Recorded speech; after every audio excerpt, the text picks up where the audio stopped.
जो कैंडिडेचर का विड्रॉल है वो 8 अप्रैल को है, 8/4, और 26 अप्रैल को अपना पोलिंग डे है। काउंटिंग तो आपको पता है 4 जून है। तो ये सारा कुछ है। और हमारे जो इस बार जम्मू डिस्ट्रिक्ट का जो 2011 सेंसस और 2000 अभी तो सेंसस नहीं हुआ, लेकिन जो प्रोजेक्टेड पॉपुलेशन उसके हिसाब से 24 के हिसाब से हमारे जो पॉपुलेशन है वो 18,03,653 है, जिसमें इस बार जम्मू डिस्ट्रिक्ट से मैं बात करूं पर्टेन करता है तो 11,78,431 वोटर्स जो हमारे साथ अभी तक रजिस्टर हुए हैं, ठीक है ना, जो इस बार वोट करेंगे। और इसमें जो मेल की संख्या है वो 6,08,675 है, फीमेल की 5,69,732 है। जो हमारे ट्रांसजेंडर वोटर्स हैं वो 24 हैं। और जो पार्लियामेंट्री कॉन्स्टिट्यूंसी जम्मू है जिसमें 18 असेंबली कॉन्स्टिट्यूंसीज़ हैं, 11 जम्मू ज़िले की, 3 सांबा ज़िले की, 3 रियासी ज़िले की और कालाकोट कॉन्स्टिट्यूंसी राजौरी ज़िले की। तो उसमें जो टोटल इलेक्टर्स हैं हमारे एलिजिबल वो 17,67,837 हैं। जम्मू ज़िले में जो टोटल पोलिंग स्टेशन है वो 1488 जम्मू ज़िले में पोलिंग स्टेशन है, जिसमें से और जो जम्मू पार्लियामेंट्री कॉन्स्टिट्यूंसी है उसमें 2416 हमारे पोलिंग स्टेशन हैं।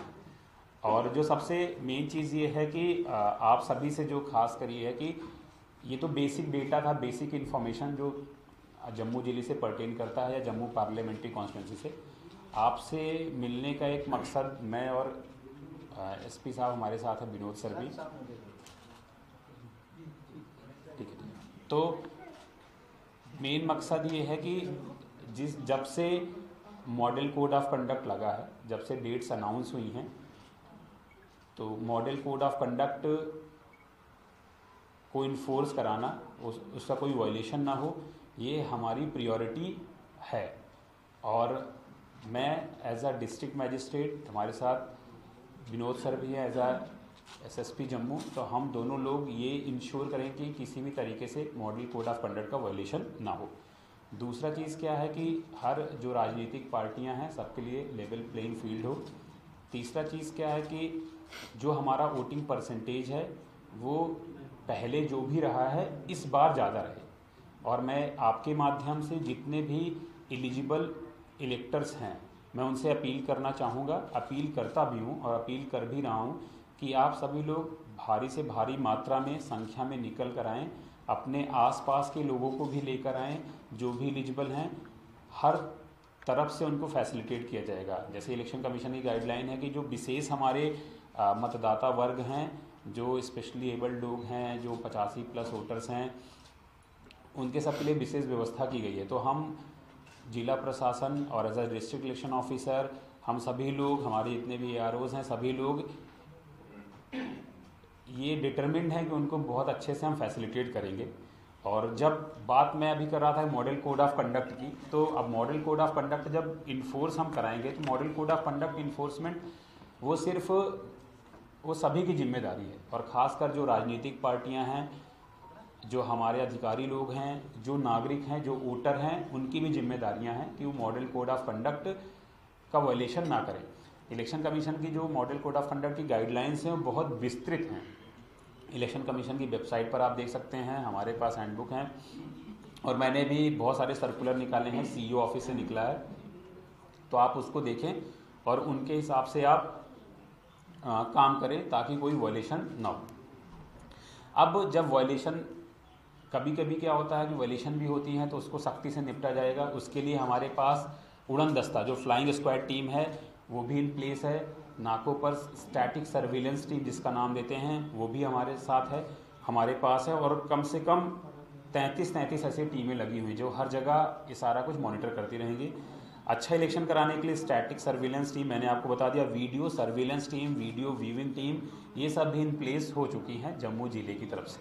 ये करें, हमारे असिस्टेंट एक्सपेंडिचर ऑब्जर्वर भी लगाए गए हैं जो एक्सपेंडिचर को मॉनिटर करेंगे। साथ ही साथ सोशल मीडिया और मीडिया का कंट्रोल रूम भी है जो 24/7 यानी 24 घंटे 7 के 7 दिन, मतलब जब तक इलेक्शंस हैं, जब तक मॉडल कोड ऑफ कंडक्ट है, ये सब चलता रहेगा। और MCMC टीम आप जानते हैं जो मीडिया सर्टिफिकेशन मॉनिटरिंग टीम है, वो भी इन प्लेस है, और जो भी कंटेंट वगैरह होगा, जो भी प्रोसीजर है उसके हिसाब से सर्टिफाई करेंगे ताकि कोई दिक्कत ना आए।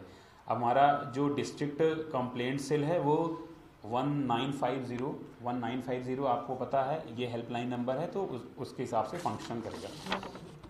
अगर ये तो एक जो बेसिक जानकारियां हैं वो मैंने आपको, मतलब हमारी टीम ने आपको दिया है, और मैं सभी से फिर वही अपील करना चाहूँगा 3-4 चीज़ों पे। पहला, किसी भी तरीके से मॉडल कोड ऑफ कंडक्ट जो है लगा हुआ है उसका वायलेशन ना हो, पहला।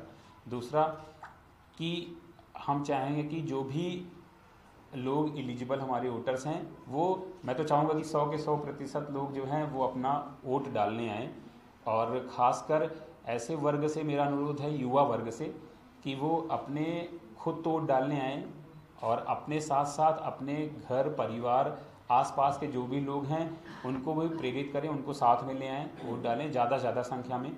और 100% जैसा मैंने पहले बोला है, किसी भी तरीके का अगर वायलेशन या फिर कुछ ऐसे प्रैक्टिसेस जो होंगे जिससे लगता है कि वोट में कोई बाधा आ सकती है, चुनाव में प्रक्रिया में कोई बाधा आ सकती है, तो उसको सख्ती से निपटा जाएगा, और उसके लिए जो भी कानूनी तौर पर प्रक्रियाएं होंगी, दंड विधान होगा, या जो भी कार्रवाई करना होगा वो किया जाएगा।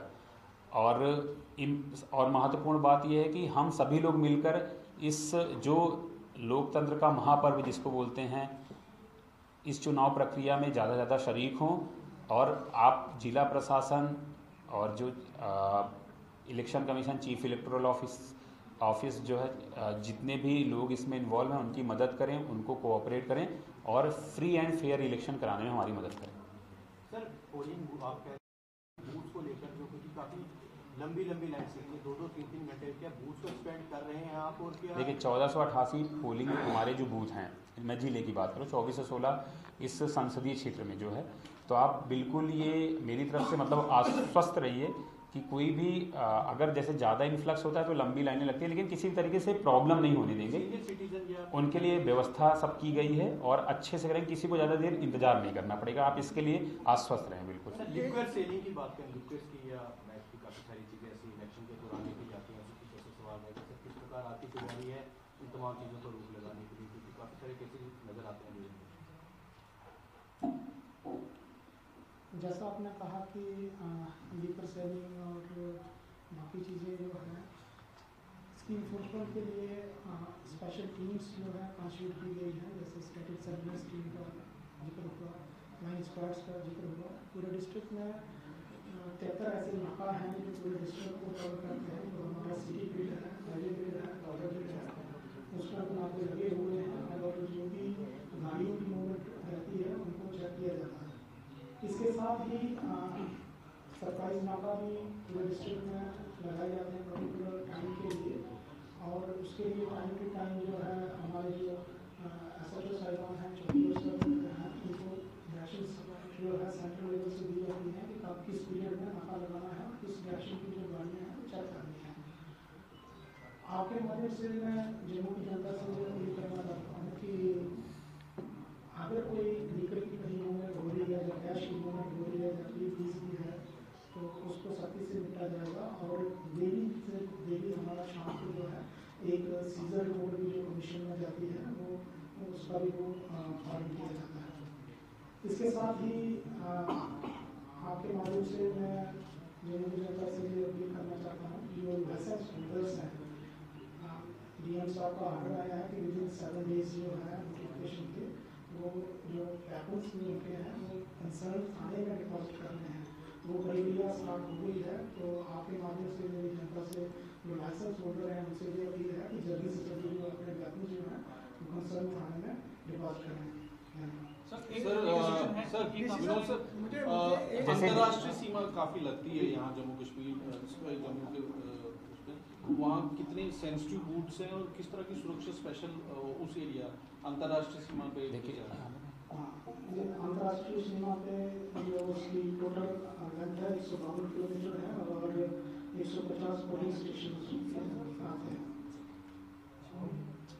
अंतर्राष्ट्रीय सीमा के लिए अगर कहीं कोई शेलिंग होती है तो उसके लिए जो कंटिजेंसी प्लान्स हैं वो डिटेल में वर्कआउट किए हैं कि अल्टरनेट एक पोलिंग स्टेशन का जो दूसरा अल्टरनेट पोलिंग स्टेशन होगा वो कौन सा रहेगा, और बाकी इंतजाम जो किए जाने चाहिए वो सारे किए हुए। जो अभी आपने बोला है अंतर्राष्ट्रीय सीमा पे की, तो 150 पोलिंग स्टेशन एसएसपी साहब ने बताया, तो उसके लिए सारा हमारा जो कंटिजेंसी प्लान है कि इन केस अगर बॉर्डर सेलिंग हो रहा है तो सारा इन प्लेस है। और रही बात जो आपने लीकर के लिए पूछा था, तो जो हमारी सर्विलेंस टीम है, चाहे उड़नदस्ता है या फिर स्टैटिक सर्विलेंस टीम है, वो सारा कुछ है। प्लस जो ऊपर लेवल यूटी लेवल पर भी मॉनिटरिंग होती है, और उसके लिए भी विशेष प्रावधान किए गए हैं कि जहाँ भी इनपुट्स मिलते हैं तुरंत वहाँ रेड पड़ना है या फिर कोई असर नहीं जाए, सारा कुछ उसकी व्यवस्था है। तो इंश्योर करें कि free and fair election. Sir एक चीज भी लेवल प्लेइंग है तो उसके लिए क्या व्यवस्था की गई है? ईवीएम वोटिंग के दौरान ईवीएम खराब होती है तो उसके लिए किस तरह की व्यवस्था की गई है? देखिए, वो जो जितनी ज़रूरत होती है उससे ज़्यादा जो हमारे पास एक सर्टेन परसेंटेज होता है जो रिजर्व में रखा जाता है, तो उसकी सारी व्यवस्था है, किसी प्रकार का व्यवधान नहीं है। Sir level playing field ensure करने के लिए सर किस तरह के कदम? देखिए, लेवल प्लेइंग फील्ड का मतलब ये होता है कि किसी भी राजनीतिक पार्टी सारी राजनीतिक विशेष उसको किसी भी राजनीतिक पार्टी को विशेष तरीके का हम ऐसा चीज़ प्रावधान ना करें, उसके लिए कोई विशेष प्रावधान कि जिससे उस पार्टी को ये लगे कि उसको ज़्यादा फायदा मिला, किसी और को नहीं मिला। तो इसके मद्देनजर रखते हुए आप देखते हैं मॉडल कोड ऑफ कंडक्ट जैसे ही लगा तो सारी पॉलिटिकल पार्टीज़ जो पालन के रूप में हम किसी भी पॉलिटिकल पार्टी में भेदभाव नहीं किया गया कि इनका पोस्टर उखाड़ना है या हटाना है, ऐसा कुछ भी नहीं किया गया, सबका बराबर तरीके से किया गया। दूसरा, जितने भी कैंडिडेट्स वगैरह करेंगे तो परमिशन वगैरह में बराबर समान दृष्टि से उनको परमिशन वगैरह दिया जाएगा, और अगर कोई वायलेशन करता है तो सख्ती से निपटा जाएगा समान तौर पर। कंप्लेंट आई है सर, कमिश्नर ऑफ इंडिया ने कहा है कि पार्लियामेंट्री इलेक्शन के साथ साथ ही जो है यहाँ पर असेंबली इलेक्शन भी होंगे, क्या उसके लिए भी तैयारियां पूर्ण रूप से हो चुकी हैं? वो जब कमीशन का डिसीजन है, जब कभी भी वो आएगा उसके बाद ये चीज़ इलेक्शन को स्मूथ तरीके से हो उसके लिए कितना स्टाफ जो है, पोलिंग स्टाफ जो है? देखिए, आप मतलब बिल्कुल इस चीज़ से आप आश्वस्त रहें, जितनी पोलिंग स्टाफ की ज़रूरत है उससे ज़्यादा जम्मू ज़िले में है, और हमने उसका पूरा एक वर्कआउट प्लान किया हुआ है, तो वो हमारे पास इन प्लेस है। हमारे पास लगभग 4000 पोलिंग स्टाफ जो उनकी ज़रूरत है वो सारा कुछ इन प्लेस है, 4500। और दूसरा ये कि आपने जो वेपन प्रोजेक्ट का ऑर्डर किया है, जो है mention 4 categories, people falling in these 4 categories, and what I have heard that as concerned SHOs they are calling all the people. ना मैं आप इस प्रेस के माध्यम से बताना चाहूँगा कि जिस दिन इलेक्शन का मतलब जब भी इलेक्शन कमीशन ने डेट अनाउंस किया तो उस दिन एक मतलब उस दिन से एक स्क्रीनिंग कमेटी बैठती है जिसमें मैं और एसएसपी साहब बैठते हैं। पहले जर्नली था। तो क्या हुआ कि स्क्रीनिंग कमेटी 2022 में कमीशन के इंस्ट्रक्शंस थे, तो स्क्रीनिंग कमेटी में मैं और एसपी साहब बैठते हैं। तो जो 4 कैटेगरीज का आपने जिक्र किया, तो उनके हिसाब से हम देखते हैं किस पे केसेस लगे हैं और किन से में थ्रेट है उन कैटेगरीज में जो फॉल करते हैं, फिर उनके डिटेल्स को हम करते हैं कि इनसे हम वेपन जमा कराएंगे। तो पहला आपका सवाल कि जो हमने वर्कआउट किया लगभग 4700 आर्म्स जो होल्डर हैं उनको अपने जमा करना है आर्म्स, तो वो तो हमने बैठ के वर्कआउट किया, जो कमीशन की गाइडलाइंस है, बॉम्बे हाई कोर्ट का भी जजमेंट है उसके हिसाब से। दूसरा, जो आप कह रहे हैं कि कहीं आपको सुनने में आ रहा है कि SHO बोल रहे हैं सारे जमा करने की, तो बिल्कुल गलत है। अगर कोई ऐसा कुछ कर रहा है तो आप प्लीज़ एसपी साहब की नोटिस में लाएं, जमा वही वेपन किए जाएंगे जो हमने उनको बोला है करने के लिए। जी सर, जिस तरह से जिस दिन पोलिंग की बात की जाती है उस दिन छुट्टी का दिन रहता है और देखा जाता है जो नए वोटर्स हैं वो यंगस्टर हैं, तो ऐसे में वो वोट करने के लिए बाहर आए, उनकी एक होता है ना कि यंगस्टर जो होते हैं वो कहते हैं नहीं हमने नहीं वोट करी, छोड़ो बोले क्या करना है, उनके लिए कैसा आप? 2 चीज़ें हैं इसमें। सबसे पहला एक स्वीप का प्रोग्राम आप जानते हैं, जिसमें हम जो युवा वोटर्स हैं उनको क्या करते हैं, उनको जागरूक करते हैं। और जागरूक किन माध्यम से करते हैं?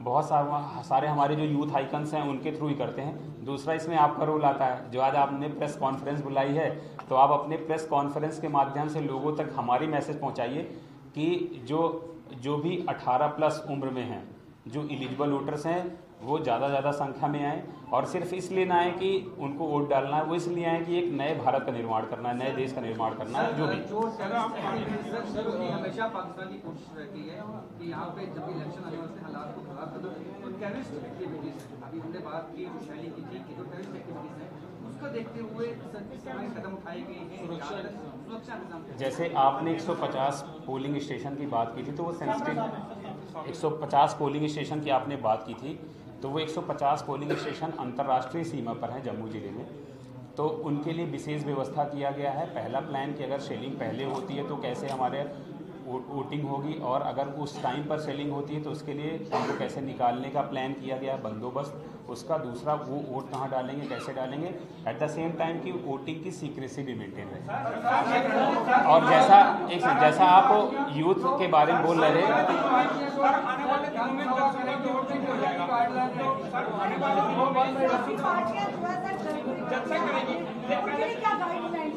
जो सियासी पार्टियां जलसे करेंगे उनके लिए पहले उनको परमिशन लेना है, उसके लिए सारा कुछ इन प्लेस है। और आज पॉलिटिकल पार्टीज़ के साथ भी मीटिंग हुई है, उनको ब्रीफिंग भी दे दी गई है, और कुछ हमारे ऐप भी हैं, सॉफ्टवेयर्स भी हैं, उन पर भी उनको ट्रेन कर दिया जाएगा कैसे अप्लाई करना होता है, परमिशन कैसे देना, सारा इंडिकेशन। चैलेंज हैं जो पोलिंग स्टेशन में जाकर वोट नहीं कर सकते, क्या आपका ऐसा प्रावधान है कि वो घर बैठे ही वोटिंग कर सके? बिल्कुल, इलेक्शन कमीशन की जो 85+ वोटर्स हैं उनके लिए है। और साथ ही साथ आपको जानकर इस बात की खुशी होगी कि इस बार हर असेंबली कॉन्स्टिट्यूंसी, जितनी हमारी 11 असेंबली कॉन्स्टिट्यूंसी जम्मू ज़िले में है, और बाहर के जो पार्लियामेंट्री कॉन्स्टिट्यूंसी में असेंबली कॉन्स्टिट्यूंसी, तो जो 11 असेंबली कॉन्स्टिट्यूंसीज़ हैं उनमें एक स्पेशल हमने सिर्फ ऐसा ही पोलिंग स्टेशन बनाया है जो शारीरिक रूप से जो अक्षम लोग हैं या जिनको हम स्पेशली एबल्ड लोग बोलते हैं, उन्हीं के द्वारा मैन किया जाएगा, ताकि एक ये मैसेज देने के लिए कि वो किसी भी तरीके से पीछे न रहें। बाकी जो कमीशन की गाइडलाइंस हैं उनके हिसाब से उनके लिए विशेष प्रावधान किए गए। सर, आपने लोगों के जलसे के लिए परमिशन अनिवार्य है, और कितने लोगों के जलसे के लिए बिना परमिशन के कर सकते हैं? जम्मू पार्लियामेंट्री कॉन्स्टिट्यूंसी की अगर हम बात करें तो जो हमारे लगभग यहाँ जम्मू इसमें 62,000 वोटर्स नए ऐड हुए। सवाल है कि अगर पिछली लोकसभा का कोई डेटा हमको एक जगह कहीं देखना हो कि कितने % वोट हुआ, किस पार्टी को कितना मिला, वो कहाँ से ECI की वेबसाइट से भी कर सकते हैं। एक बार हम उसका प्रावधान कर लेते हैं, आप हम ECI की वेबसाइट पे होगा ही होगा, सीओ साहब के पास, तो उसका प्रावधान करवा देंगे जी। देखिए 1488 पोलिंग स्टेशन हैं जो इसमें, और टोटल जो हमारे पोलिंग स्टेशन है 2416, तो उतने तो हैं ही, प्लस हमारे पास बहुत सरप्लस भी हैं, जितनी ज़रूरत है वो है, उतना है, मतलब सफिशिएंट, कोई दिक्कत नहीं है। Thank you. और आपसे मैं फिर यही कहूँगा कि जितने युवा वोटर्स हैं, कि मेरा ये रहेगा कि जो भी लोकतंत्र का पर्व है और इसमें बढ़ चढ़कर हिस्सा ले, और जो भी लोकतंत्र की दिशा में जो नया कदम हो, ये चुनाव के द्वारा ही संभव हो सकता है, तो उसमें बढ़ चढ़कर हिस्सा ले। धन्यवाद।